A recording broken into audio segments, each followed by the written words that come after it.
Welcome to the Tech Egg. Don't get scrambled. Enjoy the video. Open System Settings to begin hiding the dock on your MacBook. Select Dock and Menu Bar from the sidebar to reveal visibility controls. Turn on Automatically Hide and show the dock to make it retract off screen. Use Option-Command-D as a quick keyboard toggle to hide or show the dock instantly. When hidden, move the cursor to the screen edge to reveal the dock temporarily. This setting improves screen space and keeps your desktop tidy while you work or present. Open System Settings and click Dock and Menu Bar to adjust visibility settings. Toggle Automatically Hide and show the dock so it slides off screen when not used. The hidden dock reappears when you move the cursor to the screen edge where it lives.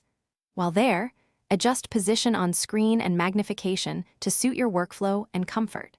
These adjustments help prevent accidental reveals and improve ergonomic reach. Test the behavior by moving the pointer and observing the dock appear and disappear smoothly. Open Terminal to hide the dock using command line controls if you prefer. Enter defaults right com. Apple, Dock Auto Hide Bool True and press Return to enable Auto Hide. Then run Kill All Dock and press Return to restart the dock and apply changes immediately. To restore the dock, use defaults right com. Apple, Dock Auto Hide Bool False and then Kill All Dock again. Remember Option-Command-D remains a fast keyboard toggle that avoids terminal use. Use terminal when scripting setup or deploying preferences across multiple machines. Thanks for watching. Consider subscribing if I helped unscramble your problems.